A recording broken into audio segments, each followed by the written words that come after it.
You are listening to Leaders and Legends, a podcast produced by Veteran Strategies and featuring conversations with fascinating and impactful men and women who have shaped our world, our communities, and our history.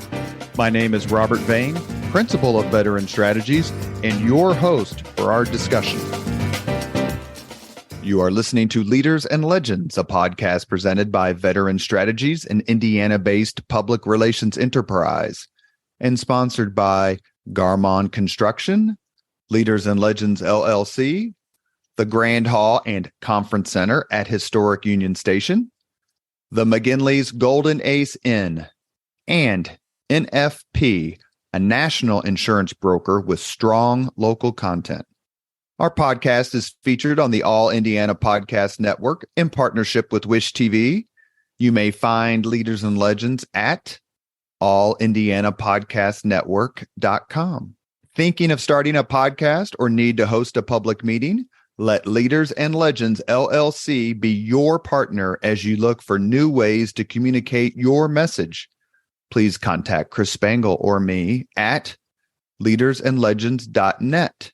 And as always, all our podcast interviews are dedicated to the legacy and generosity of P.E. McAllister.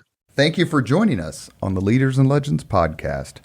Our guest today is known by many names, including Hillary Clinton, Harry Carey, Dirk Laennec, and Hall of Famer. Hillary Clinton, I'm thrown by. I'm going to check your bio. It says that you do the best. It's on the internet. You do a great Hillary Clinton impression. You can't believe everything you read on the internet. I thought we could. I've slept with Bill, but other than that. Mark Patrick's wearing his blue dress today for his appearance on the Leaders and Legends podcast. He is known as Hall of Famer. We've been trying to get him on the podcast for a while. Very gracious. And not only that, but his former set mates, Debby Knox and Jim Shella, have joined us.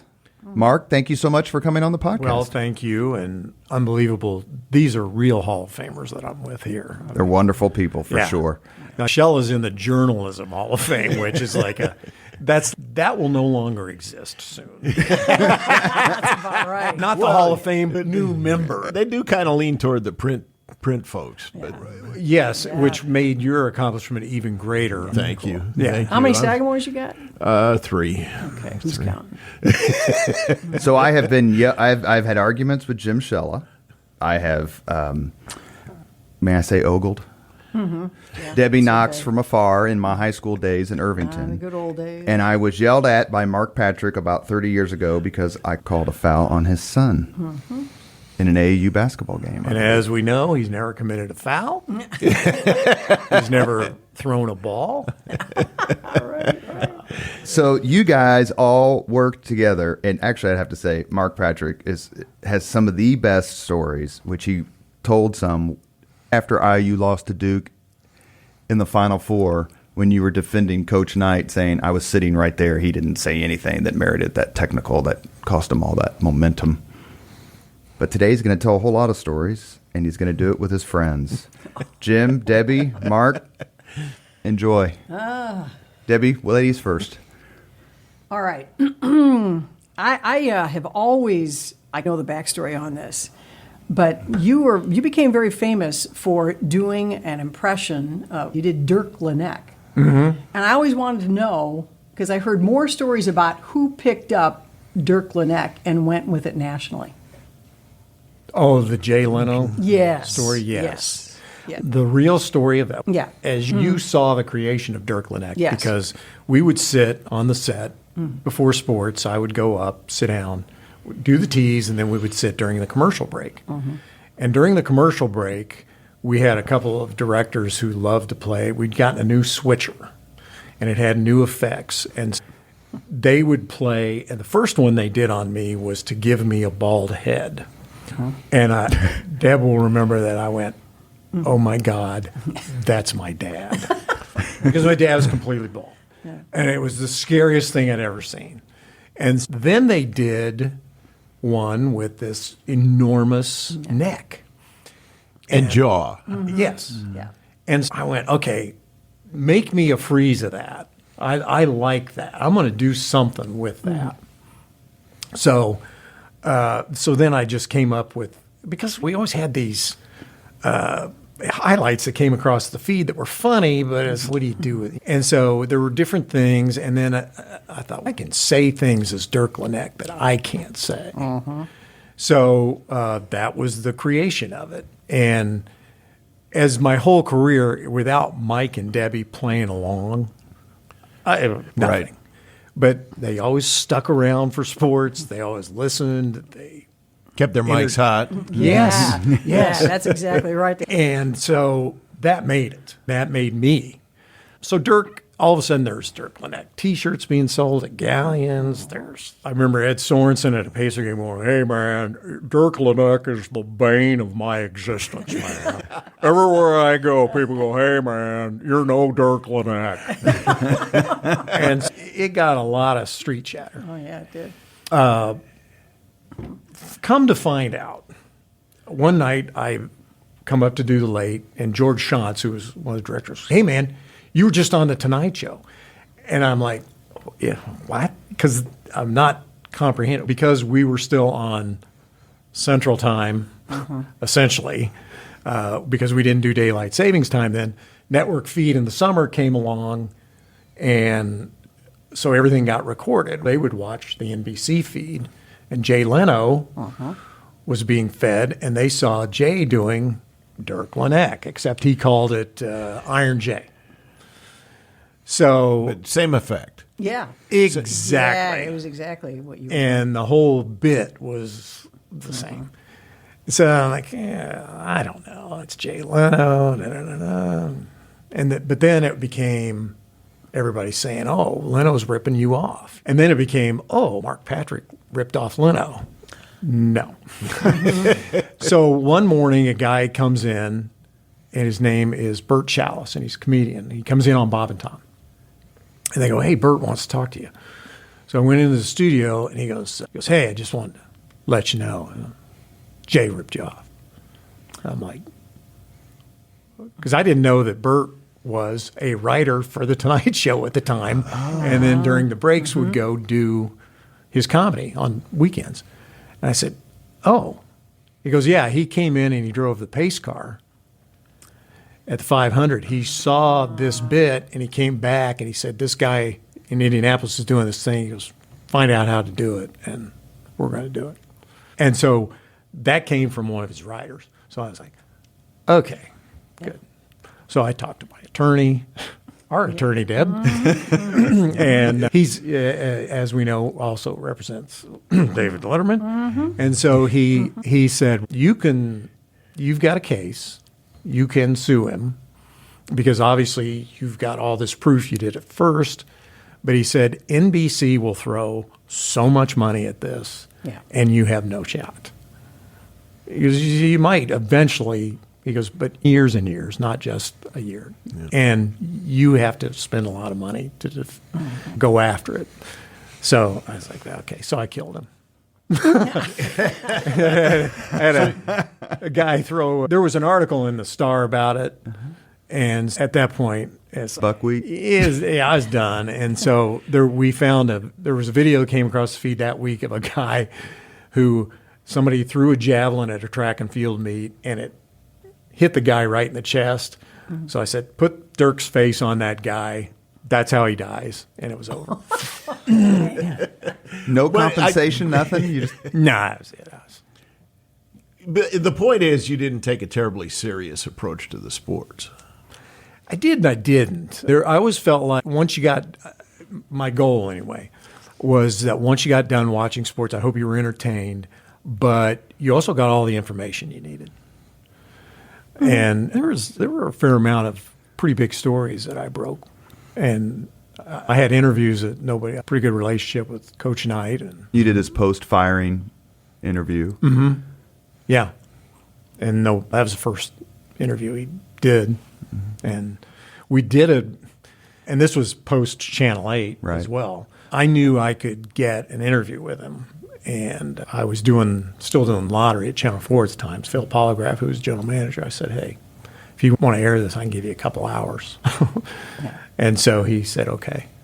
And but they unfortunately decided to promote it for a day. So even though I had done the first interview, then it aired on the ESPN one aired live the next day. But that was okay. We had a couple of pretty good hours. I don't think Ed Sorensen got a goodbye interview. I don't think so. But I'm not here to debate this with you. One of the great outtakes ever is Knight exploding on poor Ed Sorensen. The greatest Ed Sorensen story ever. And I adored Ed, by the way. We always got along. I was working at Channel 6 in the promotion department when he started at Channel 6, so I'd known him from there. But so he and I always had a nice time with each other at games and stuff because they always – it's funny because the PR guys from teams would sit us next to each other thinking that we were enemies, and so they thought this would be entertaining. And it was like, no, it was like getting to sit next to your friend at a game. We're out doing live shots, and my joke about Ed was always that he's the only guy that could do a live shot on 3 different stations at the same time because he was so loud. Because Ed would say, hey, Mark Patrick's in Orlando with the Pacers and Magic playoff game tonight. And you'd hear over there, hey, everybody, I'm trying. Because they're, you do live shots, you're lined up 3 feet from the competition. So just barely out of frame. Right. Yeah. You did the same at conventions and political conventions. They'd have us in suites in arenas, and you'd be lined up 3 and 4 people in a suite. Yeah. So we were at Market Square Arena, and it was Pacers and the Magic. And Ed and I are standing there. We've just done the 550-ish hit or whatever. So we're standing there, and if guys came around and shot around early, they would be out there, which is how I always got Reggie Miller. But Tree Rollins is out there for the Magic, and he's just out there messing around. He's huge. He's not only 7 foot, but he's also going about 350 at the time. It's near the end of his career. And he was a legendary guy for being paid at Clemson before being paid was standard. So he's a character. And this is the time when flip phones had really just come out. We're somewhere in the early to mid-'90s. So flip phones are – so Ed's got his new one out, and he's showing me, right? He's like, hey, man, this thing is crazy. Look at it. And Tree Rollins sees us talking. He comes over, and he goes, hey, man, can I use your phone? And Ed goes, hey, Tree, here you go, man. Take it. So he takes his phone, and he goes out, and he walks away from us and starts talking on the phone. And he's talking, and we then do the 6 o'clock, which is like 6:20 to whatever. And he's talking.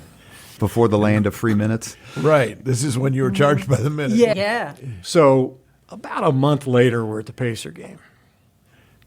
And we're sitting there, and Ed says, hey, man, do you remember when Tree Rollins took my phone? And I said, yeah. He goes, hey, man, I just got my bill. He goes, it's $2,600. He goes, that guy was calling the Bahamas. Wow. That's funny. He goes, he called the Bahamas on my phone. Did he get his money back? Oh, hell no. What are you going to do? Good. Next time Orlando's in town, we'll roll up to Tree Rollins. Hey, man, you owe me $2,600. I don't know you, man. You said I could use the phone. Yeah, there you go. Right. Oh, my gosh. Mark, how did you get started? You graduated from Brownsburg High School in 77? Yes. Went to Ball State, graduated in 81. Did you have any fellow journalism students who became known in this market with you about that time? No. That's weird. There's a lot of people that did stuff, but they weren't, no, not really. Not obviously in my little era there. There's a ton of production people, salespeople, that kind of thing. Did you ever get to know Letterman? Did you ever? Not when I was at Ball State. Yeah, I was going to say. Been on the show 3 times. Yeah. But have not, as far as then, not really. Okay. I still have the letter turning me down for a writing job in 1981 when he first started the NBC late show. Turned you down. Yeah. I sent him $1. I said, look, I don't expect this job for nothing here. It's big money for a Broad Ripple kid. Yeah. So what was your first job? When in college, did you say, I want to do sports? No, I just didn't know.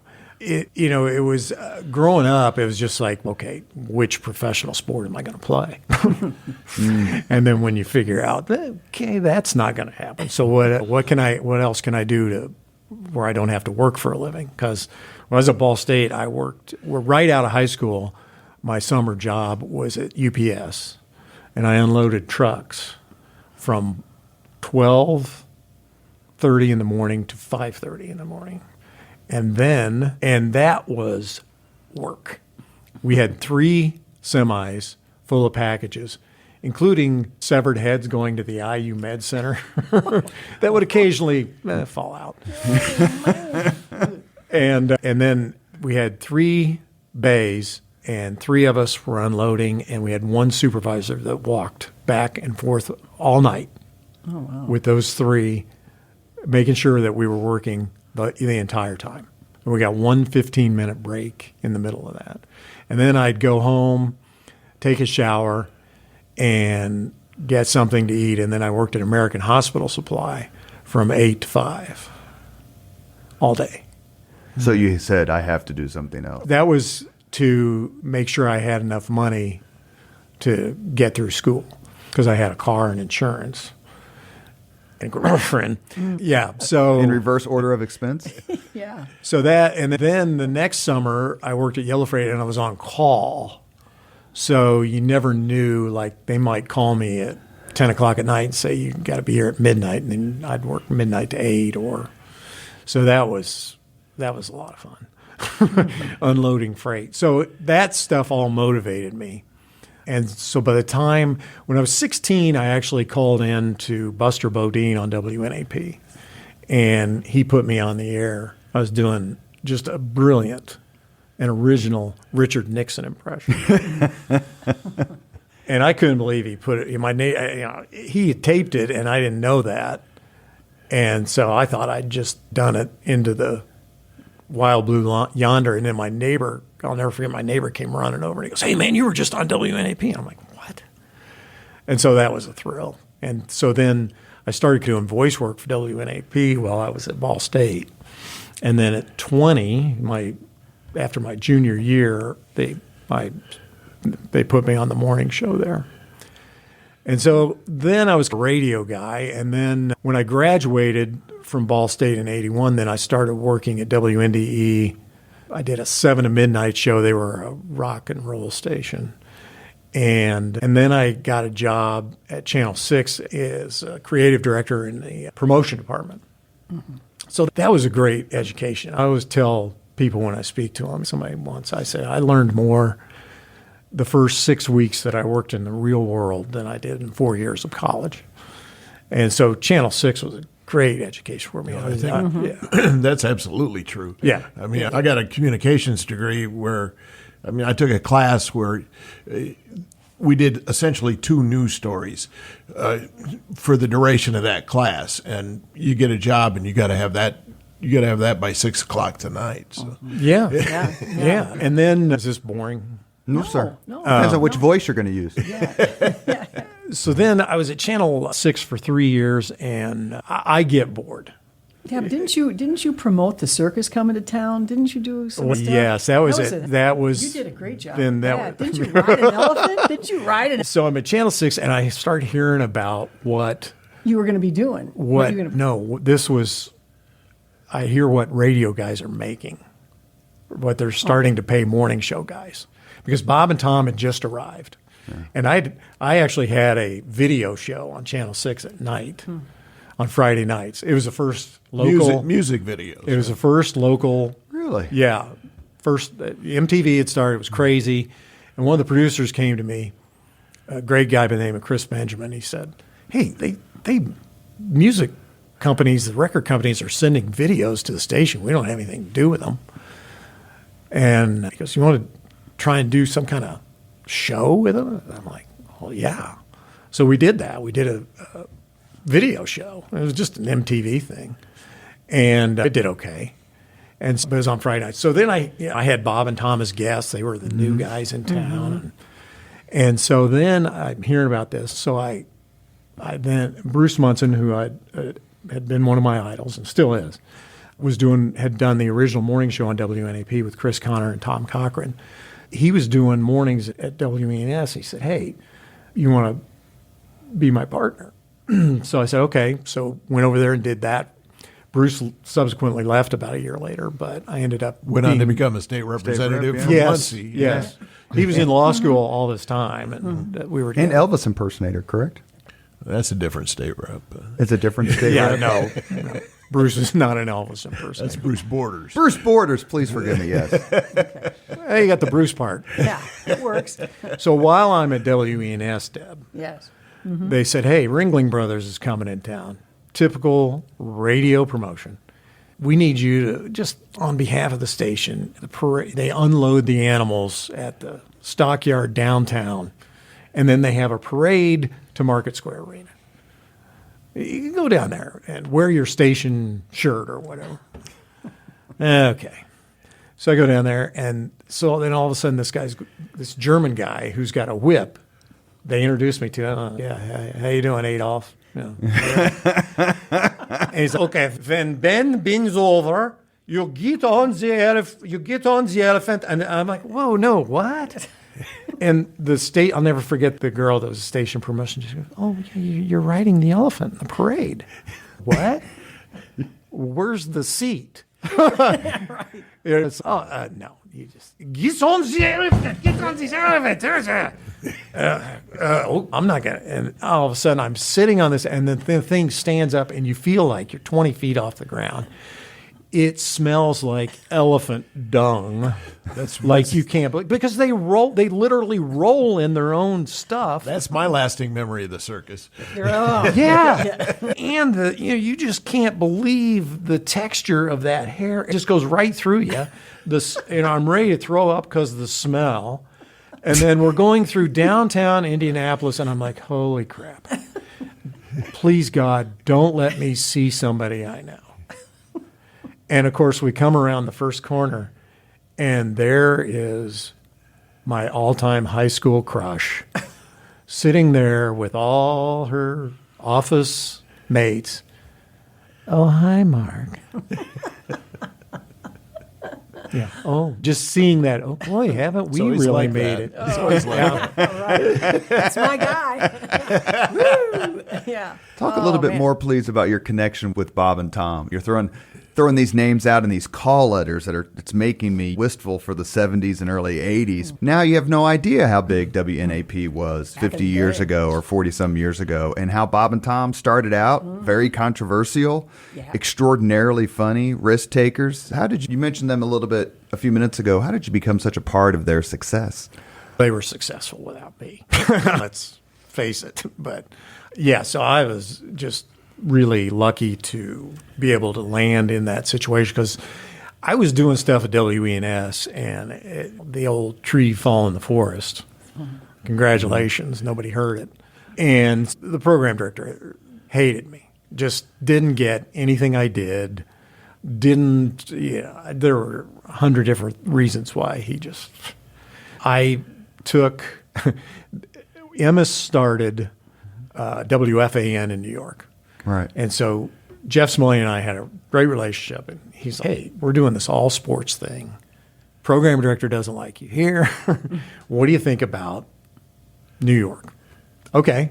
Sports, New York. Because at the time, WENS was a very female-oriented. We did great female numbers. But I was in the sports thing, and it wasn't doing me any good there. So I go there, and I worked for a week. And I remember a real estate agent showing me a house in New Jersey. I'm like, I don't want to live in New Jersey. What do you make a year? And I tell her. She goes, you're living in Jersey if you want to live here. Like, oh, okay. And I didn't see the sun for a week because staying in Manhattan, the studio was underground in Queens. And so it was like Jersey to Queens. That's a nice commute. And I was doing mornings with Greg Gumbel, who absolutely didn't get me. But zaniness was a part. I mean, anyone who's watched WKRP, that's A lot of us, that's our reference. And I went through journalism school in the Army, and they said when you do radio, you have to have a sort of personality because that's what people are gravitated. Howard Stern being the biggest example. What part of the zaniness and the sense of humor that you brought to the show did they not get? Or It wasn't even that, but it would be things like I've always had a thing for numbers. I remember things. Deb just asked me a couple of weeks ago, how did you remember that? Because I said, hey, this is the 30th anniversary of the OJ chase. Do you remember where we were? Yeah. And Deb's like, how do you remember that? Yeah. Because we were at a fundraiser for a kid's school. Birthdays, I tend to remember. If somebody ever tells me when their birthday, Deb's got a birthday she shares with Patty Spittler, which is... Oh, do I know that? Yeah. She made sure everybody knew that, too. February 21st. Love Patty. I can just go around. Lee Giles is January 22nd. He shares a birthday with Sandra Chapman. Oh, my gosh. Fred Khalil's February 3rd. Dick Ray is September 14th. Vince Welch is August 4th. Jim Shella is August 15th, 1954. Wow. But that's the same birthday as my son. But that's part of being a sports guy, especially a baseball guy. Baseball was such numbers back then. But I would say, I can remember saying to Greg Gumbel, this is the anniversary of DiMaggio and the 56-game hitting streak, 42, and he's just looking at me like, how'd you know that? And growing up, I didn't have the greatest childhood, so I read a lot. Yeah. And I just knew numbers like that. That's what got me really, first time I ever had to interview Bob Knight was when I first started working here at Channel 8, and they sent me to a golf outing he was playing in for the American Heart Association. And it was out on the east side. And so I go up there, and he's not a fan of Channel 8 at the time. I mean, Channel 8 at the time. He had banned Channel 8. He had banned Assembly Hall. from Assembly Hall. Who was the sports guy then, Kopic or Khalil? No, it was the problem was Ed Harding. The problem was with Jim Barber. Yes, and unfortunately, Barber and Gratz were working together. Yeah, and so he banned both of them, and then subsequently banned Channel 8. Yeah. What did Barber do? Knight was under consideration for a job in New Mexico, as I recall. Oh, yeah, that's right. And Barber asked him about it, and he didn't want to be asked about it. But that was after the relax and enjoy it thing, because I was in the Army, and I remember it was before that, but that was the Connie Chung. Didn't he accuse somebody from 8 giving him a cold? Didn't somebody from 8, who did he accuse of, he shook hands with one of the sports, he was the guy that worked with you. Gave him a cold, and he got banned from going out to Assembly Hall. Oh, anyway, I remember that. Anyway, well, he was temperamental. He goes, I said, Coach, could we have a couple minutes? He's getting ready, and there are people, and God bless them, I can't do it, but they will, whatever a situation someone is in, they will, boom. They'll just start asking questions, whatever. And I've always tried to approach things like, okay, got to wait for the right time. So I let him mill around with his friends, and then and then he got in a cart. And I said, Coach, he goes, who are you with? And I said, Debbie Knox is laughing, shaking her head. I said, I'm with Channel 8. And the guy, thank God, I don't even know who it was at this day, but the guy with him says, Coach, he's the one that's on with Bob and Tom that you love. Oh, thank God. Thank God. That was right. That's good. And so then he looks at me and he goes, okay, I'll tell you what. I can do this if you tell me what happened on this day in baseball history. And I said, it's the day that DiMaggio's 56-game hitting streak ended. Oh. And he's a giant baseball fan. So he goes, not yet. So he wasn't expecting that. Yeah. So he goes, that's true. He goes, but who won the MVP that year? I said, Maggio. He goes, no, I'm asking who should have won the MVP. Oh, Ted Williams batted .406. He goes friends with Ted Williams. Big front. Yeah, huge. Yeah. Yeah. And he goes, what was Ted Williams' lifetime average? And I said, 342. Mm-hmm. And so then he's looking at me. He goes, okay, I'll do your goddamn interview if you tell me one more thing. What happened in Ted Williams' last at bat? I go, he hit a home run. Yeah. Who'd he hit it off of? And I said, Jack Fisher. He goes, Wow. How much time you need? Yeah. That's the famous John Updike, Gods do not answer letters. It was column. crazy. It was crazy. So he gives me this great sound, and I come back. I didn't think that much of it. And everybody here, and we're at Channel 8, and by the way, this is the first time I've been back here since I walked out that back corner door. I know. It's weird. I know. But everyone's, oh my God, you got Coach Knight? I'm like, yeah. It's a big deal. I didn't realize it at the time. And then after that, so then I'm thinking, oh, okay. So then I go down, basketball season starts, and so I go down to hall for the first time, and I find out how that program works. Coach is going to talk to you at 2:30. Great. We can get him at 2:30. We'll be done by 2:45. Get back on the road because it took an hour, 15 minutes at least. Get back here, get stuff cut together, have it ready to go. At 3:30, you're still standing there. 4 o'clock, you might still be standing there. So he rolls out, and I'm thinking, Coach, he remembers me. Blah, blah, blah. And no acknowledgement of that, anything. And then he says, he always insists on putting his mic on himself, the lavalier mic, because he's very knowledgeable of all things broadcasting because he has his own show. So he always does that. You got to let him do that. You can't offer to help. And then you might see it's upside down. And so you're kind of like, Coach, let me just see if I can. So then he goes, okay, let's do this thing. Boom. I ask a question. That has got to be the dumbest question I have ever heard in my life. You people, especially Channel 8, think you know basketball. And then you come down here, and I take the time to talk to you. And you ask me a question, what the hell? And then he starts playing with his mic to take it off. And so I said, okay, got the sound. And Ivan can't go, so Dennis Goins is with me. Right. I said, okay, Dennis, did you get the good sound level there? Good, we're ready to go. And Dennis, who's a former Division I basketball player, which knows a little he ball. could care. Coach Knight could care less. Right. Oh, Could care less. Never acknowledge that. I would tell him that all the time. Dennis was probably going to be Mr. Basketball if he hadn't hurt his knee his senior year. Good guy. Never acknowledged. Oh, Dennis is amazing now. Teaches. Ben Davis. Things good he's guy. done in his Yeah, life good are guy. great.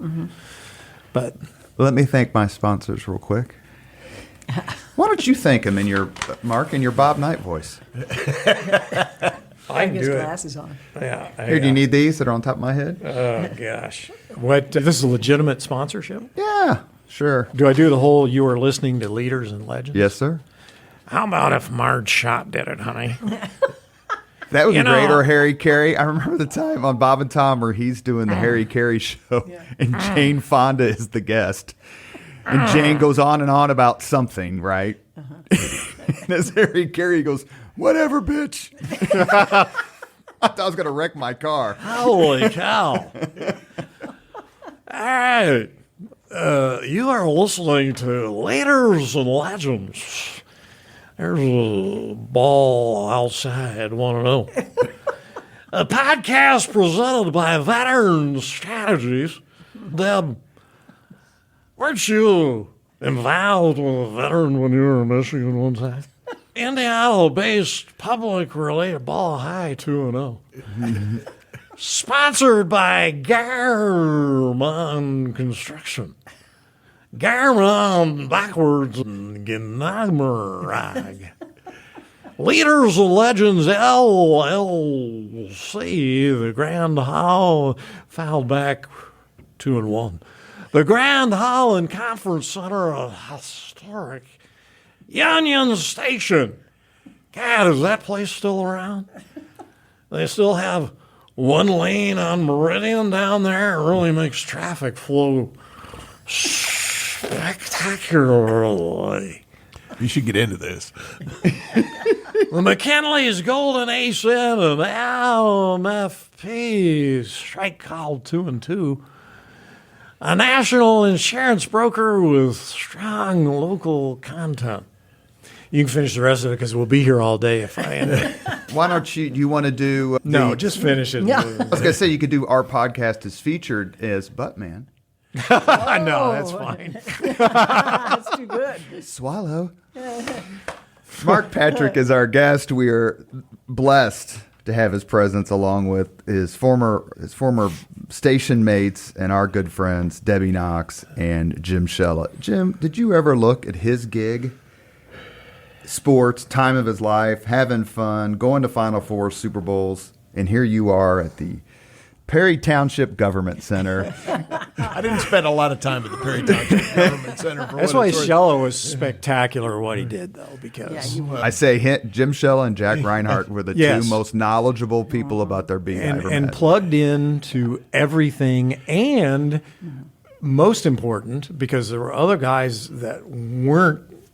You say that about coming, and what I was saying about coming away from something, and being entertained, not entertained, but it's, you know what? He did that in a way I can understand it. He did that in a way that's interesting. Yeah. Oh, and by the way, he did that in a way that let me know how it affects me. Which And you is, played it straight. Thank you. You always Thank played you. it straight. But to answer your question, I was a 4-sport letterman in high school. And that's the question my dad always asked me was, why don't you cover sports?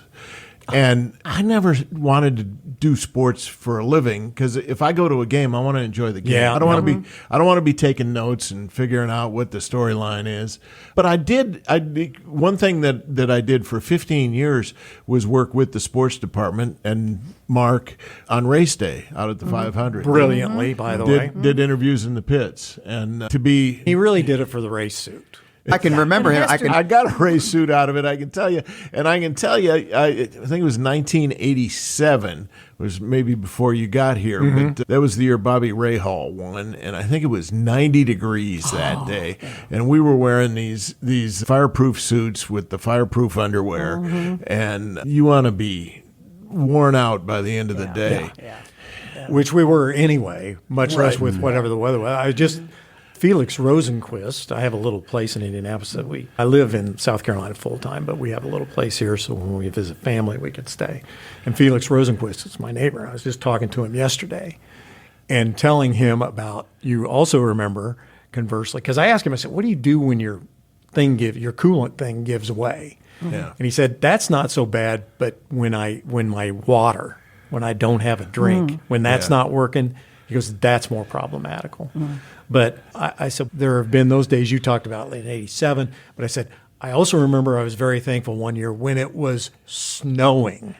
Oh, the Allenser Jr. Yeah. I think I remember that. Holy I remember that one of the crap. first times I That went. was wild. Yeah, it was. Were you just so scarred by the Vikings' losses in the Super Bowl in the 70s? We heard about it. You just didn't want to cover There are sports? scars. There are scars. Drew Pearson's push off. Yeah. What's the relationship? There was an odd relationship, and I think I know what it is, but I'll let you explain it more clearly. You and Eric Halverson discovered at one point that you had. Well, I grew up in southwest Minnesota. Eric grew up in southeast Minnesota. My last name is Shella, but the family name is Halverson. My grandfather was one of 13 kids in a Halverson family, and the 6 youngest kids changed their name to Shella, which is an Americanization of the name of the family farm in Norway. And so when Eric came to work here, I said, Eric, we might be related because that's not all that common a name. And so he went and talked to his dad and told him my story. And his dad said, I'm sure we're not related, but I do remember playing high school football against his dad.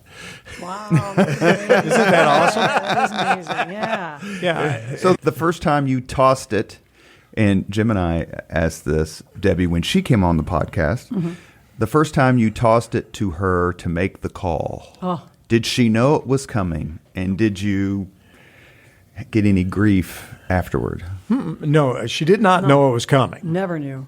After we started doing the bit, but I never saw the video ahead of time. When I first started, I would watch others that did sports. When I started because I started here on weekends. And the news people and the weather guy would never pay attention. So that was always my thing. It's okay. I think it'd be more fun if they paid attention because I never really thought of, as we sit here today, I don't think of this as having people listening. Sure. I'm talking to you guys. And I always felt like if you do the one, I felt like that in radio, I felt like that in television. I feel like podcasters really lose that now. If you just talk to somebody one-on-one, that to me gives you that relationship. I wanted to go in there and make myself interesting enough that Deb wanted to watch, Mike wanted to listen, the guy running the camera might giggle, the guy at the teleprompter could possibly stay awake. That's an issue. It's a very boring job. Oh my it's God. a very boring job. The best person I ever worked for in my career, hands down, it's not even close, is Paul Karpowitz. Yeah. Who was Nice guy. Our general manager. our general manager during the Wonderful 90s. guy. Wonderful And guy. the downhill run of this place started when he left. I'll say it. I don't know if you guys will. But Actually, he put us on an upward trajectory that he that did was during his era. was mammoth. remarkable. That's right. he would do was things a like wonderful guy. take the anchors to a dinner and a nice dinner and say thank you. It's like, huh, really? He Well, you started. got He everything. started an Employee of the Month program, where the Employee of the Month would get a gift worth about $300, but then there'd be half a dozen Employees of the Month who got chosen as Employees of the Year, and I got a Caribbean cruise out of it. Yeah. Wow. he did. Really? Yeah. That was I remember cool. this sort of generosity is Yeah. not No. ubiquitous in the. That he would acknowledge things, which is unheard of, basically. I'd never been acknowledged as saying, oh, nice job. You just do it. Plus, you never heard anything negative from him. Everything was positive. Yeah, he was Yeah. very good at that. But he took us to dinner, and he said, he goes, what can we do better? And I said, okay, this is a weird thing, but the newest person in the building, the person who's been most recently hired, the person you have absolutely no idea whether they're competent or a felon or whatever, runs the teleprompter. That's probably right. And they have never run a teleprompter in their life. And I said, they got that job because they're entry level and they're learning the production game. But that person is responsible for our direct communication with our customer. That's right. That's the last link. You can have the most brilliant script. You can have the best video in the world. You can be nailing VOs. You can have some sound that's incredible.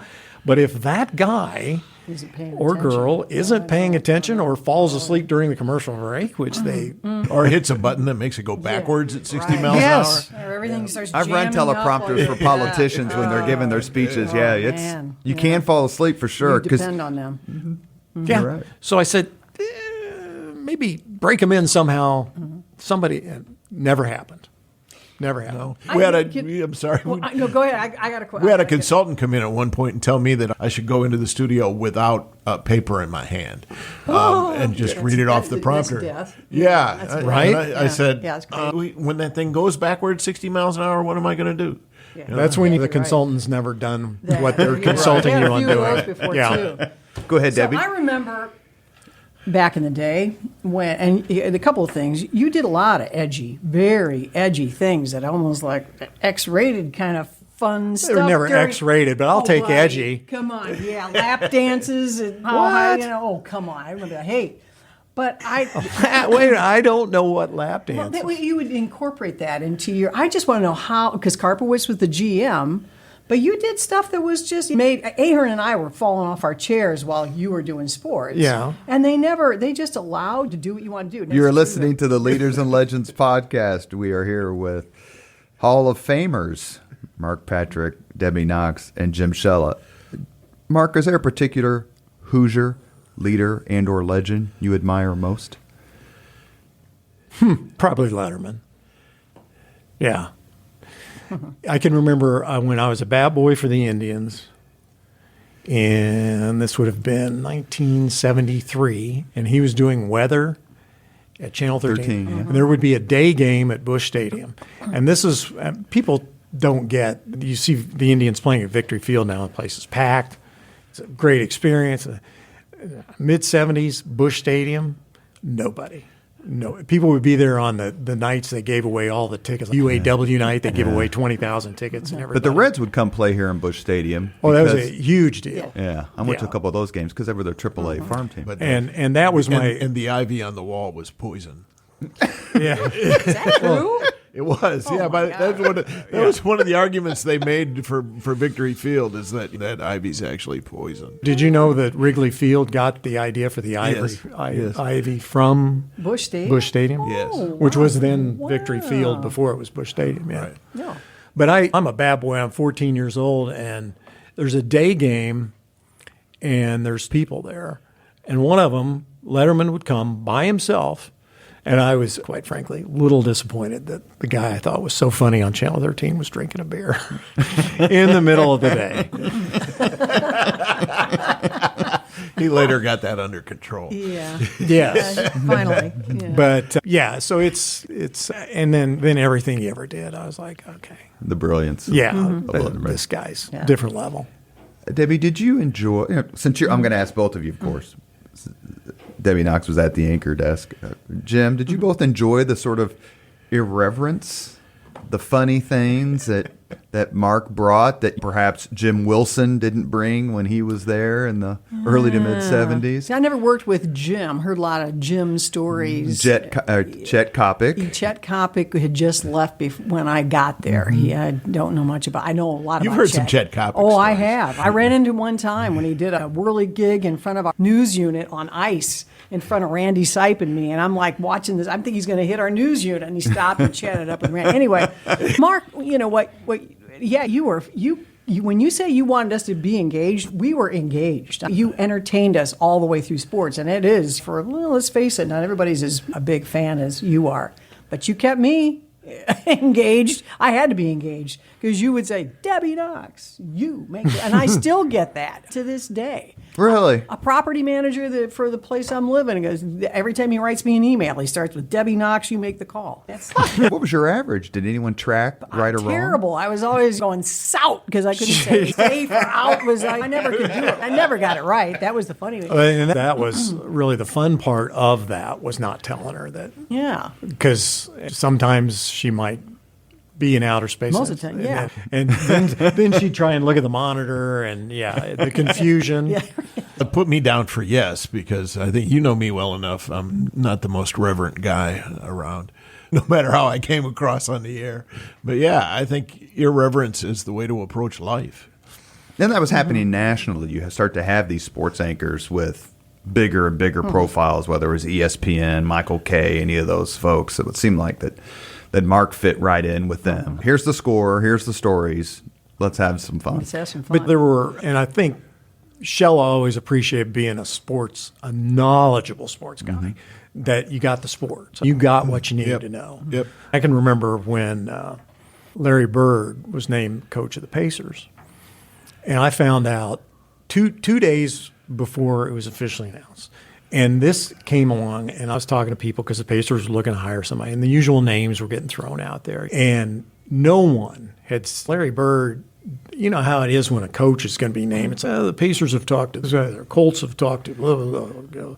And the five guys in the mix, and then one of them ends up being. The five guys that were in the mix for the Pacers, no one had talked. Larry Bird, he just quit playing. So I remember I went in with Mike Ahern and Lee Giles, and I said, Larry Bird's going to be the next coach of the Pacers. And Mike goes, what? I said, I'm telling you, I got it cold. This is, and way it happened now, I'd be on Twitter, X, boom, here it is.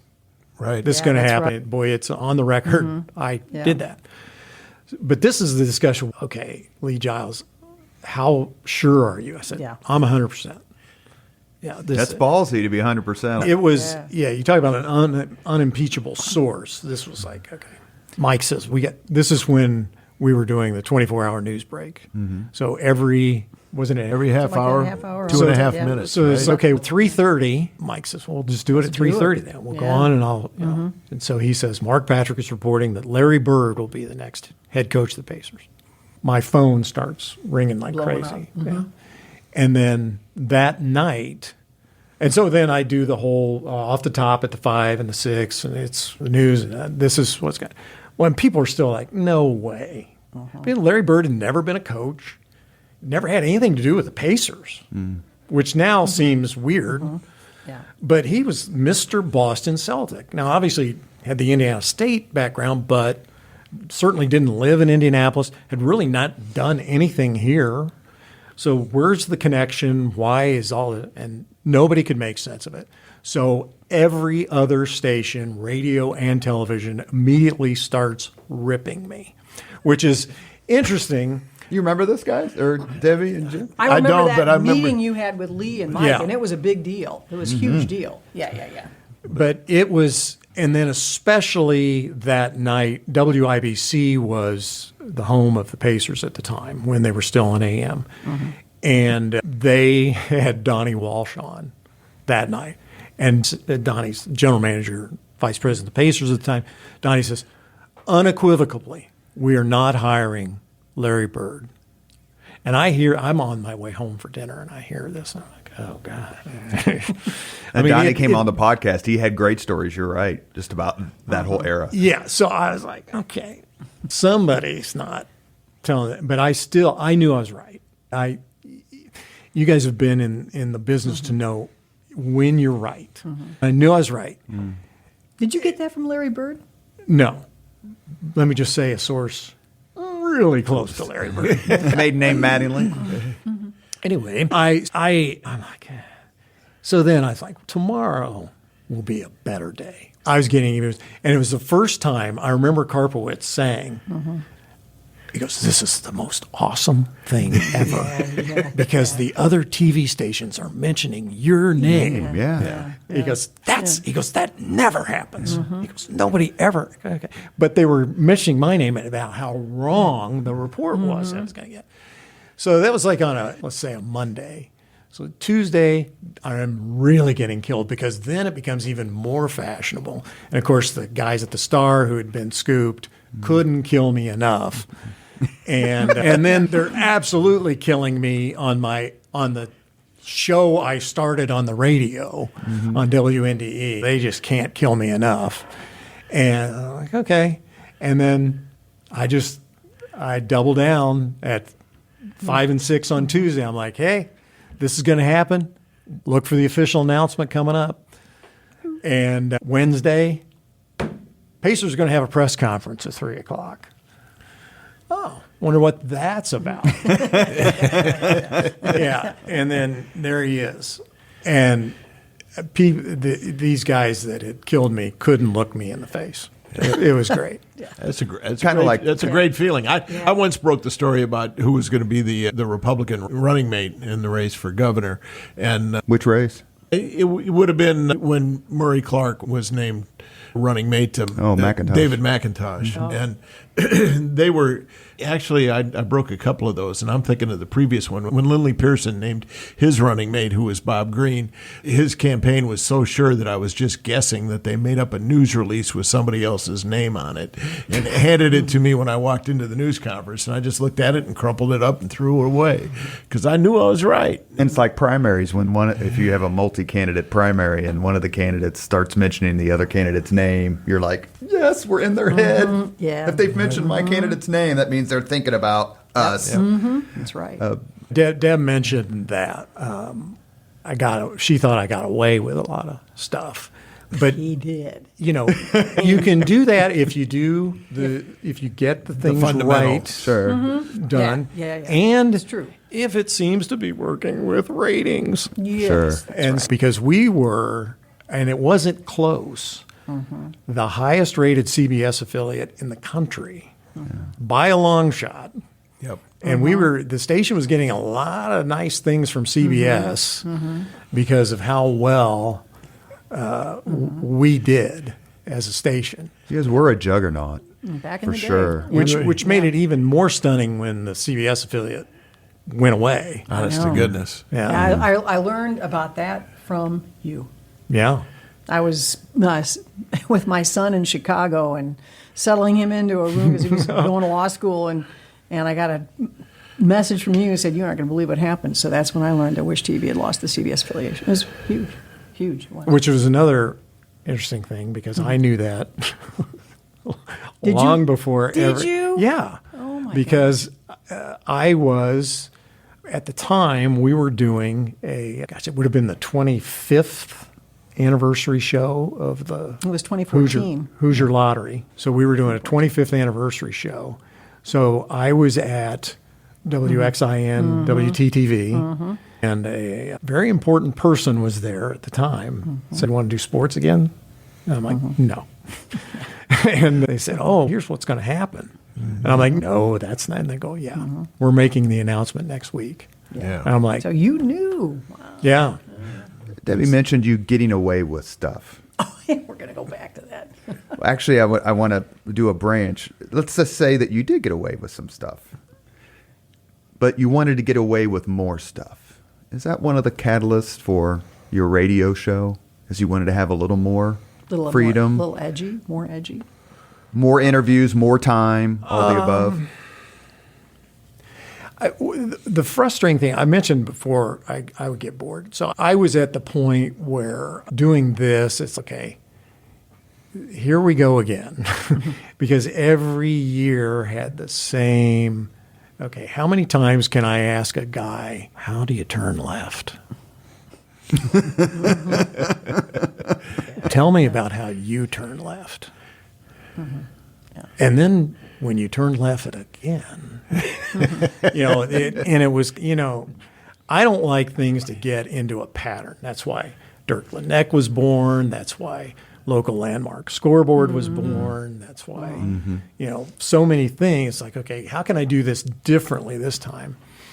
And we, as I mentioned, had gotten a new general manager who I always thought that the greatest strength of this building, much of it driven by Lee Giles, who had been the news director forever, but Lee had a particular pattern on how he hired people.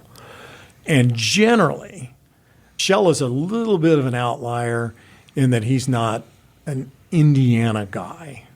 Deb was barely not Indiana, but had Worked at Northern South Indiana, Bend. right? And then, but Ahern obviously was an absolute mirror to Indiana. Right. I had grown up in Brownsburg and just watched this state. I knew everything Indiana.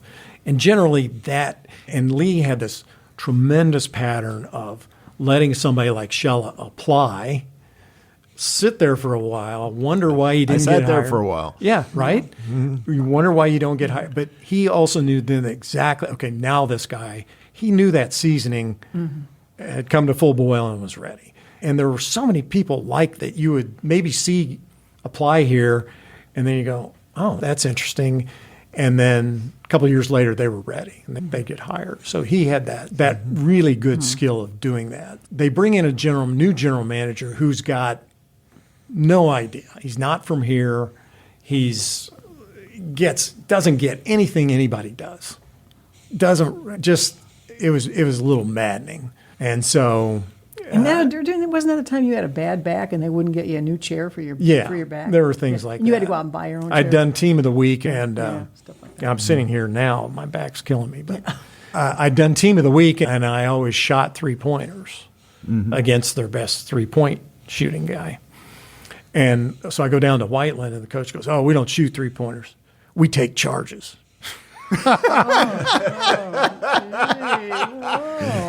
So they've got an all-state linebacker that also plays basketball. And I'm like, okay, I can do this. I know. I took charges. Oh, my God, this kid. I'm thinking the kid's going to just politely run. Oh, he does a full tackling dummy thing.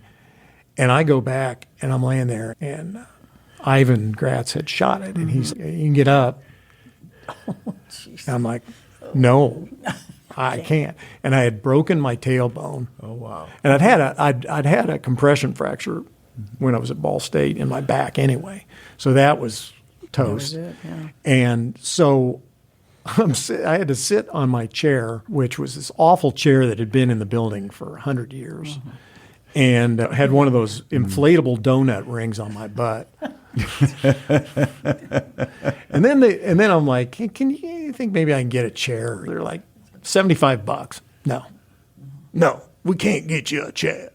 That's the general manager, Foghorn Leghorn. Foghorn comes down one time and he says, he'd just been here. I watch the sports on Saturday at the 5 o'clock or 6 o'clock on Saturday. What time's it on? 6. I say I was watching at 6 o'clock. Buford T. Justice. And I'm watching at 6 o'clock, and I don't see. We do not give the Alabama score, which is where he came from. Yes, really. And I said, why would we get? I say, will you give saw that boy? I don't know who he is, but the old boy on the weekend there. I say he gave the DePaul score. Yeah, DePaul's right down the road. Oh. We tend to do that, and this is a time when Alabama was horrible. Yeah. So they're not in the top 20. Why would we be giving the Alabama score? Because that's what I wanted to see. Yeah, okay, great. Same guy, I asked him who the 2 U.S. senators from Alabama were, and he didn't know. Oh, much less the ones from Indiana. Yeah, of course not. Yeah. We have a few minutes left with Mark Patrick and Foghorn Lake. Senator Foghorn. I'll say Deb. Right. Debbie, you got a final? Before we get to the 5 questions, which I hope you will ask of Mr. Patrick. Oh, boy. Do you have a final question or memory you want to? Gosh, I loved Mark's live shots because he talked about being with the Pacers and all the live shots with the big teams. But occasionally, we'd go to Mark Patrick at Skiles Test Elementary. We're like, why would Mark be out at Skiles Test or some other little random school, like an elementary or junior high school? A little league. Little league, yeah. So tell us the connection, yeah. I was coaching my son's baseball team. You do sports from that. Mm-hmm. Yeah.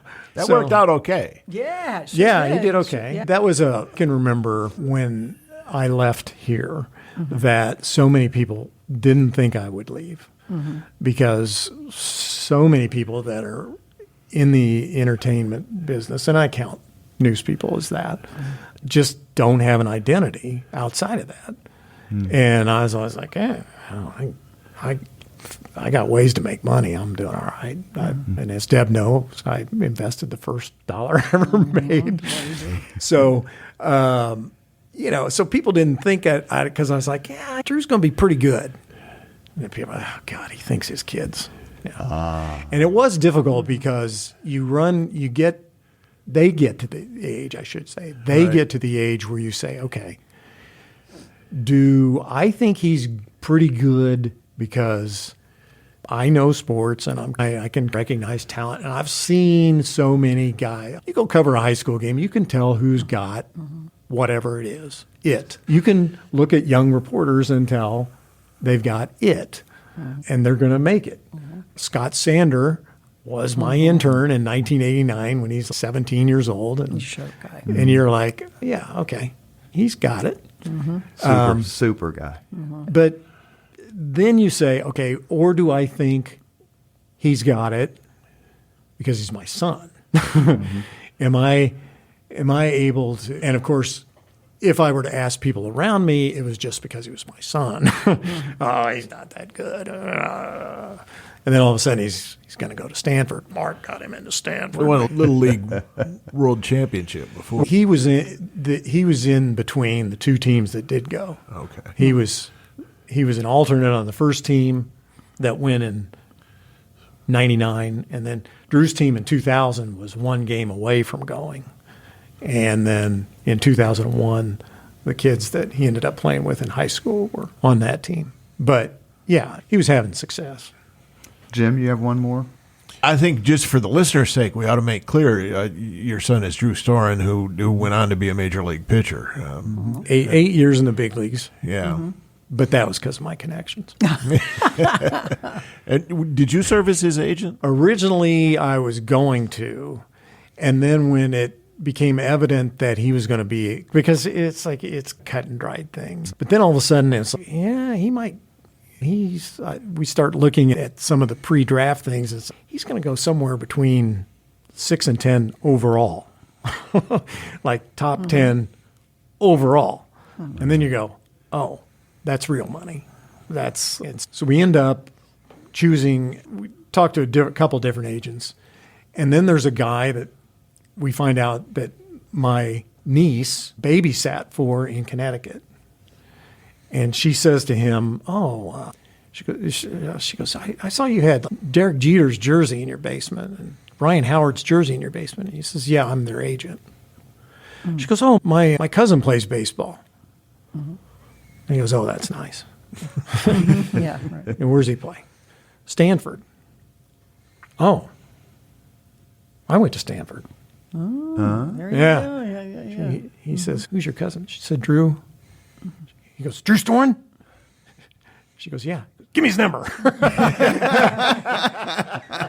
So that's how that happened. Yeah, so he came to our house on Thanksgiving, Drew's last year at Stanford, to talk about what might happen with the upcoming season of the draft and everything. And I'll never forget. So Pam fixes, my wife, great cook, fixes this great meal. He's leaving, and he says something like, I said, I didn't go to college. I went to Ball State.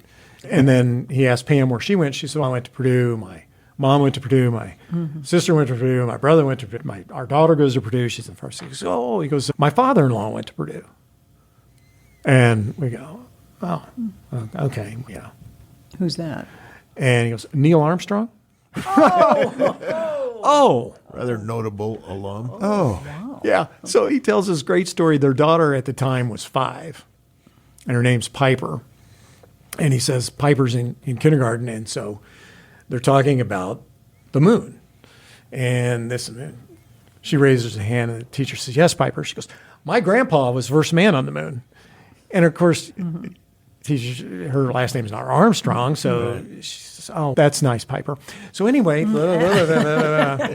next day they're talking about, she raised her hand. My grandpa was the first man on the moon. She said, okay, Piper, sometimes grandpas tell us things. Grandpa's not drunk. He's just taking a nap. And they tell us things, and they just want to make you maybe laugh or really think that they're... Piper shakes her head. Next day, again, my grandpa was the first man on the moon. Teacher calls mom. She says, I love Piper. She's the smartest girl in our class. But we've been talking about the planets, and when we talk about the moon, she says, my grandpa was the first man on the moon. And the mom says, well, that's my dad, and he was Neil Armstrong. Do you think he could come talk to our class? That's the most teacher moment I've ever heard in my life. Without skipping a beat. Do you think he could come talk to our class? Because there's a Neil Armstrong Elementary out by I think so. Mooresville or Yeah, something. yeah, somewhere, yeah. We were talking about, we've done this when Jim came on, and then Debbie came on, and then you just mentioned the wonderful Scott Sander. But your legacy lives on here in Indianapolis in a lot of ways, quite frankly. You have a host of friends still here. But JMV, is there some proudness, some pride? Oh, sure. Hey, this was a kid that so on and so forth, and now he's got a following. You got more of a backstory on JMV than with your connection. I got to hear this. No, he was my producer. Yeah. Okay. Yeah, and... Did you start the JMV Sucks? SUX? No. I did give him the name John Michael Vincent, JMV. Yeah. He was going by, he's got a different last name, but he's John Michael. Right. And so he was going by John Michael. And when I left Channel 8, went back to doing the sports talk show there right before I went to nationally on Fox Sports Radio and XM Radio, MLB Network, he was the producer. And he did a phenomenal job and just knows sports inside out. Knows 80s and 90s pop culture like no one. You cannot mention a name without him knowing exactly. So he was great for me. And one day it's like John Michael. It's like Debbie Knox, you make the call. Dick Ray. So, give this guy a little personality. You know? The franchise. The franchise. Mr. Ahern. I just called him John Michael Vincent, which was kind of Jan Michael Vincent at the time. He was doing the helicopter show. He had been in Hooper. He had been in other things. And at the time was in the news for being down and out. Mm-hmm. So I said, hey, our producer, John Michael Vincent, and of course the illegitimate son of Jan Michael Vincent, blah, blah, blah, blah, blah, who hasn't had anything to do with or John Michael Vincent for years. But JMV is overcoming this and da-da-da. So we get done, and he goes, hey, man, how'd you know? I go, what? He goes, my dad left me when I was really young. And I'm like, I had no idea. But it's gold. No idea. He goes, oh, that's fine. You call me that. He goes, everybody calls me JMV. So I said, okay. When Will Hampton started working here, same deal. I said, Vince Welch went over when Channel 23 started and had a really good opportunity to be their sports guy. So he goes, so we had to hire somebody, and Lee hires Will Hampton. Mm-hmm. It's the same deal. So I knew he's from Muncie, so I just call him Mayor Muncie. Mm-hmm. Which his dad had been. Yeah, his dad was. Which I had no idea. Yeah, he comes to me after about 2 minutes. He goes, hey, man, how'd you know? I go, what? He goes, my dad was Mayor Muncie. Yeah. I had no idea. No idea. Mm-hmm. But if you let things happen like that organically, then they seem to, rather than forcing, I'm going to give him a nickname. that doesn't favorite Indian, before Debbie asked you the 5 questions. 5 questions, all on me at once? Or what are we doing sure. Here's what we're doing. Do your Dirk Laneck voice. Yeah, right, do you have a favorite Indianapolis or Indiana sports moment that you covered? You're like, wow, this is why I'm in this. Oh man, there were a lot. I loved going to Final Fours. Whether one of the first few years I was here in '92 in Minneapolis, IU made it a little bit unexpectedly, so that was cool. There were, I think, when the Pacers were going great, and that was fun. Dennis Goins and I were in New York for the Eastern Conference Finals. They're playing the Knicks. And then I said, hey, and Letterman had just started on CBS, which was also an interesting thing about how well we did in ratings, because we never had any late night programming that helped the late. That's right. Our lead-in, while 6 and 13 had Oprah, we had real stories of the Highway Patrol. Yeah, that's right. I remember that. We got killed. Oh, we would literally have, at the time, this would be a good number now, but we would have a 2 going into the 5 o'clock news and finish the 5 o'clock news with 17 or 18. Mm-hmm. She delivered Oprah just massive ratings for them, and it was like going up against the World Series every day. But we got the tune in like crazy. Speaking of incredible number, I can remember it was like just next door, a sales guy coming downstairs, and he said, hey, I thought those ratings were a typo. And I stick my chest out a little bit. I'm like, Channel 8's moving up. Because when I got here, we were number 2, pretty mediocre number 2. And so I'm getting ready to hear this news. And he goes, I thought it was a typo. I said, oh, what do you mean? He goes, oh, those Hoosier millionaire numbers. Right. I went, oh. He goes, did you see Evansville? I said, no. You ready for this? First year of Hoosier Millionaire. Evansville had a 75 rating. Really? And a 90 share. Oh, my God. In Evansville. 75% of all the TVs are watching, and 90% of those that are on. Yeah. Yes. That's right. 75% of the population. Yeah. Wow. And 90% of those watching television were watching that show. Oh, my God. And I was like, that was back in the really? day. Yeah. He said, oh, yeah. He goes, I'll make you a copy. So that was the last thing that Channel 4 in the lottery ever wanted me to see. Sure. And then, yes, of course. And then if I ever needed numbers from here, the people at Channel 4 would always be glad to give them to me. Ask about one particular thing that happened. I think it might have been before. I think I was in the Army then, the Dickerson trade. Were you involved in the sports? Were you doing stuff when that happened? I was on Bob and Tom at the time. Yeah, that was 87. 86 going into 87. Yeah, 87. It was fall of 87. Yeah, but I used to do the drafting of Jeff George. He and I were in the same class, different schools, but he's 86. Yeah, Same as me. He was the most phenomenal, and to this day, most phenomenal high school football player I've ever seen.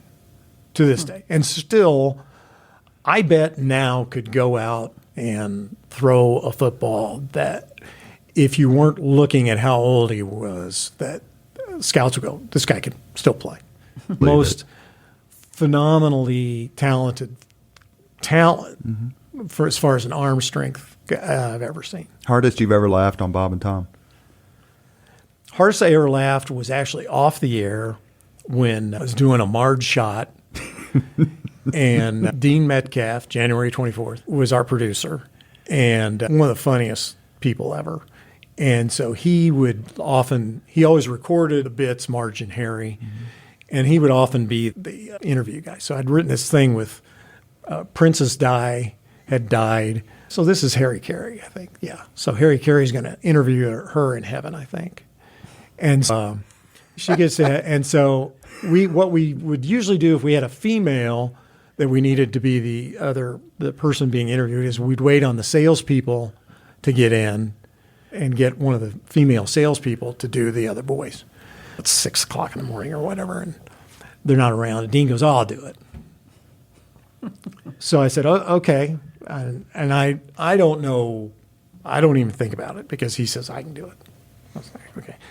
So I said, "Welcome to Afterlife Sparks with Harry Carey. My guest today is dearly departed farmer Princess Di. Thanks for being you're quite welcome. Thanks for being." And he does the Monty Python. I know. I just could not. And then couldn't get through the whole, and I don't break a lot, and I couldn't get through that. It was just, to this day, if I hear that, it's just amazing. We've reached the point in the Leaders and Legends podcast where we ask the same 5 questions of all of our guests. Okay. Ms. Debbie Knox. Let's get it started. What was your very first job? I know you talked about some of the early jobs. Very first job. I was a paper boy. Yeah, for the Indianapolis News. Okay, all right. What was your first concert? Wow. I've been to 4 in my life. It says it's just about all we need. A little different than Laura Steele, who was sitting here about 2 or 3 weeks ago. Yeah. I think the first one I went to was, the Beach Boys at the Tennis Center. Oh, man. In about 1983, maybe. Yeah. And I went, what's the big deal about concerts? Because it was really not the Beach Boys. It was like Mike Love and absolutely going through the motions. Just like, get around. My first was the Beach Boys in 1967. Ooh, now that would have been something to see. Mine was the Association. That's before you guys were born. And just very quick, the Association. At Northside Gym in Elkhart. The Association was Terry Curry, who was former Marion County prosecutor, now passed. Yeah. And Mitch Daniels, Lovin' Spoonful and the Association at Clues Hall was their both very first concerts. They were there for their very first one in the same place. Man, I didn't go to one for a long time, and it was Mellencamp. And I'll try and make this story quick, but about 1990, Mellencamp is like the biggest rock and roll star in the world. Yep. Arguably, there wasn't really hit after bigger hit. Guy.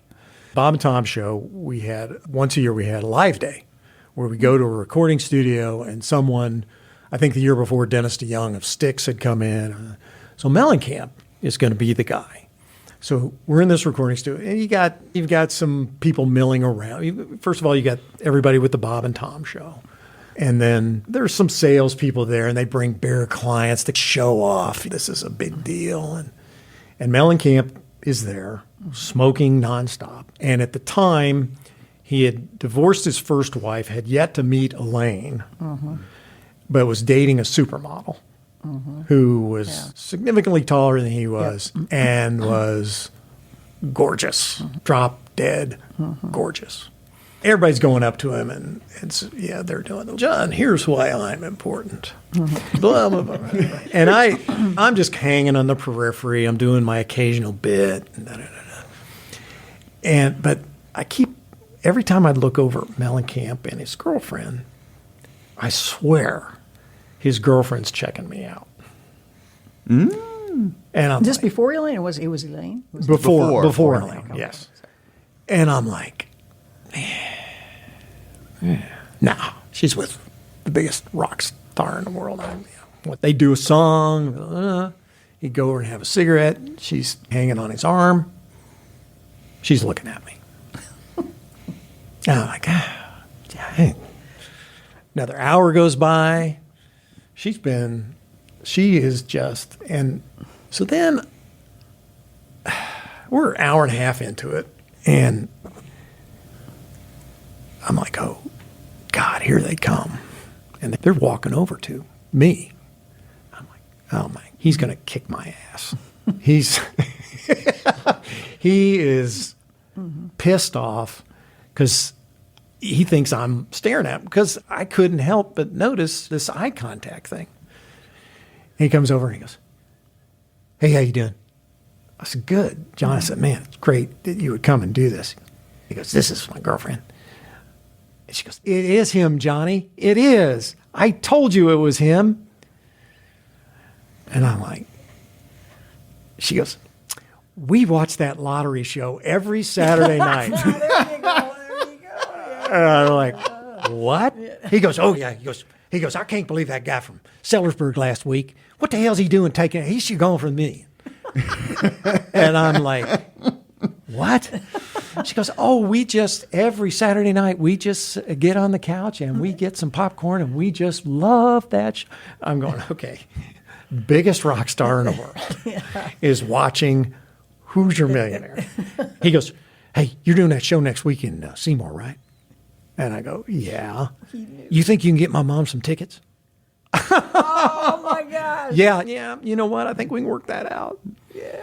So she ends up doing his mom does the open to the show. And, oh, man. And why not? Oh, it was, you're just sitting there going, oh, my God. You just don't know. You don't know. Ready for another question? Yeah. All right. If you could suggest any book for somebody to read, which book would you recommend? Gosh, I love Malcolm Gladstone's Outliers. Mm-hmm. Because to me, it explained so many things. I knew the big joke is when Drew was born, his due date was July 25th. And I kept telling Pam, look, she goes, oh, it's going to be early. The baby's going to, we didn't know it was a boy. But she goes, it's going to be early. And I said, no, you got to hang on till August 1st. And I bet Shella knows why she needed to hang on past August 1st. I'm not sure. Little League deadline is August 1st. So if you are born after August 1st, you're always the oldest kid in the league. Because when I remember vividly growing up being 12, my birthday was in January, and the two studs on my Little League All-Star team were a year ahead of me in school, but they were still technically 12 for the All-Star team because they had August birthdays. And I remember that was the first time I saw it. I was like, they had belly button hair. And I was like, whoa, because we practiced with our shirts on. And I'm like, oh my God, they look like my dad. And I didn't get hair under my arms till I was 16. So I was like, wow. But I knew then, okay, it's because where their birthdays are that they're better than everybody else. So I told her that. She goes, that's not going to happen, so don't worry about it. I literally stayed up till midnight, July 31st, because she was way overdue. And I was like, oh, my God, this is it. And then we had to induce on August 10th, and then he was born the 11th. Yeah. So then I just knew things. I'd read Mickey Mantle's biography. His dad had said he made Mickey start switch hitting when he was really young, and he made him switch hit. And Mickey Mantle always hated it because he wasn't any good when he was young, left-handed. And then, of course, he becomes the greatest switch-hitting home run guy of all time. So, of course, when Drew was a year and a half, I had him hitting off the tee on both sides, the whole thing. We worked. And then, as Deb, I would go home every night after, and Drew just sent me 2 weeks ago on the back of one of his baseball cards, it said, Drew's dad is Mark, and he used to come home after doing the early news and throw batting practice to Drew in his shirt and tie. And then This is when you come were back. at Geist. That was a hike Yes, for you to get yeah. up there, too, yeah. But I had in my contract that I could go home for dinner because of that, because, okay, I had a really bad childhood. I'm going to make my kids good one. So I read Malcolm Gladwell's Outliers. And it says the 10,000 hours of practice, which gets a lot of play. That you do something for 10,000 hours, you become expert at it. And his biggest example was the Beatles. That the Beatles played all those shows in Liverpool and then went to Hamburg, and they played from 5 o'clock at night till 2 in the morning every day. Yeah. So they became incredible. So I was like, 10,000 hours. Drew and I easily hit that when he was about 14. I mean, I did. Yeah. But then it says birth. And it does a whole thing that if you're born in the right period, like Bill Gates was born at the right period of that he just came along when computer programming became a thing, and somebody who was a social nerd as he was could get lost in a computer, and he had access, but he was the right age for that. Steve Jobs was the right age for coming up with ideas for the Apple and so forth. Even a guy like Rockefeller fell into, he was the richest man ever, and fell into the oil business. That's why pipelines go to Cleveland, because of that guy. Just things like that. And because he made kerosene. Whale oil and all that. Yeah, But the byproduct of kerosene is gasoline, which was useless, except in combustion engines. So electric cars were going to be the thing, but Rockefeller went to Ford and said, Henry, use gasoline. Here's the product. We can do this. And that's how that all worked. So timing, when you're born, and then birth date. So this whole fascination I also have with the birth date thing, it said 41% of National Hockey League players are born in January. Okay, so think about that. 41% it should be an 8 or 9% number, right? 41%. Yeah. Why is that? Because they're identified early in life, because they're older. January 1 is the cutoff for hockey players in junior hockey.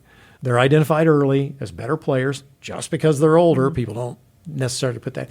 Just because they're old, they get better training. They can get on maybe a travel team that's better because they're better when they're young. They're exposed to more competition. Everything just leads to it, and they become professional hockey players. And he goes, and additionally, Major League Baseball, 41% of players are born in August.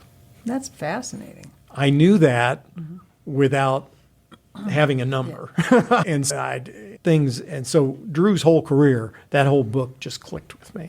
So many things in that, and it explains a lot of things in life. And why is this guy successful?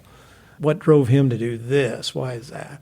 And then I also love a book called The Power of Habit. I've seen that one. Yeah, and it's just very, whatever your bad habit might be, that's a very interesting book. Ready for another one? Yeah. All right. If you could witness any event in history, be there in person as it happens, which event would you choose?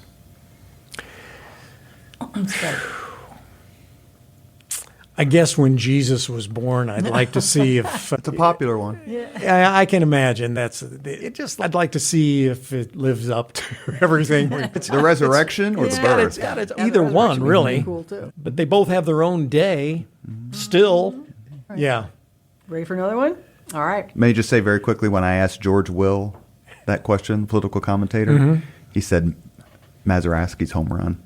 I was going to say, 1960. I thought you'd say There's a 60. lot of sports moments. Yeah. Mazeroski's home run is amazing because I don't think there's a film which would have been film at the time. There's a lot of famous pictures of him holding out his helmet as he rounds third. Right. But I don't think that moment exists on video. I might be wrong, but I don't remember seeing that. And Governor Holcomb's answer was the Thrilla in Manila. Yeah. Wow. Sorry. That's unexpected. Sports, I think I'd like to, with the whole mystique thing, is it true or not? I'd go to the 1932 called shot by Babe Ruth, Because there's some people swear he did it. Other people go, nah, he was just. Mine was the Miracle on Ice.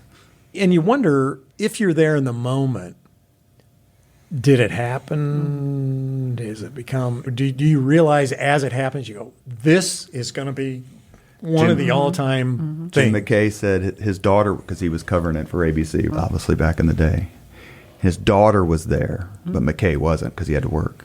So he asked his daughter, what was it like? So this is Washington's birthday, February 22nd, 1980. And McKay's daughter looks at her dad and said, the last time I saw that many American flags, they were burning them. Wow. Good quote. Jim McKay covered the 72 Olympics. Yeah, the Munich. And the hostage situation, he has become famous for that. The side story to that is Howard Cosell hears it's happening, puts on his blazer, marches over to the ABC compound, and immediately tells Jim McKay to step aside because he's going to handle it. And Roone Arledge said, no, Jim's got this. And Howard just steamed the rest of his life that he had not gotten that moment in broadcasting. There's a guy I would have liked to have met, Howard Cosell. Howard Cosell, yeah, there's a person. There's a little bit of competition in this business on occasion. Anyway, forgive me. Not at the last local question. All right, Mark, if you could have dinner with anybody living today, 2 hours off the record, just to chat, whom would you choose? Wow. Living? I don't know. I've gotten to meet so many people and been around them, and I don't have something that jumps off the top of my head. Caitlin Clark. The whole dinner thing throws me. It's like, I don't want to. I'd love to sit in a gym with Caitlin Clark, You can do that. with her holding a ball, and just chat. I like it when somebody's in their surrounds, Sure. in their real comfort zone. Political conventions. I would feel like at a political convention, you'd get an act. But Depends on how late the night is. It depends on how close you are to a camera. if you find somebody that's in their comfort zone, whatever they like to do, for some people that might just be sitting there watching TV. But if you can that's where you, to me, get just a nice conversational rather than a setting like this. Or the strength of something like this is if you've got people that are doing the shows that can make you forget you're in this setting. If I was hear somebody cuss unintentionally on a show, I'll go, wow, that's a good job by the interviewer because it made them forget what they were doing. You have been listening to Leaders and Legends, a podcast presented by Veteran Strategies, an Indiana-based public relations enterprise, and sponsored by Garmon Construction, Leaders and Legends LLC, the Grand Hall and Conference Center at Historic Union Station, the McGinley's Golden Ace Inn, which is where I'm going to be in about 20 minutes, and NFP, a national insurance broker with strong local content. As always, all our podcast interviews are dedicated to the legacy and generosity of P.E. McAllister. Our guest today, Mark Patrick, Hall of Famer, joined by his former colleagues, Debbie Knox, Hall of Famer, Jim Shella, Journalism, Hall of Famer. Yeah, thanks for throwing that in. Thank you all so much for your time. It's a blast. Great time. Yeah. Great. Thank Hope you you. had fun, Mark. Thank you, Robert. I did indeed. Thank you. Thank you very much for listening to Leaders and Legends, brought to you by Veteran Strategies Incorporated. If you want to contact us about this program or our menu of public relations services, please send us an email at robert@veteranstrategies.com. That's robert@veteranstrategies.com.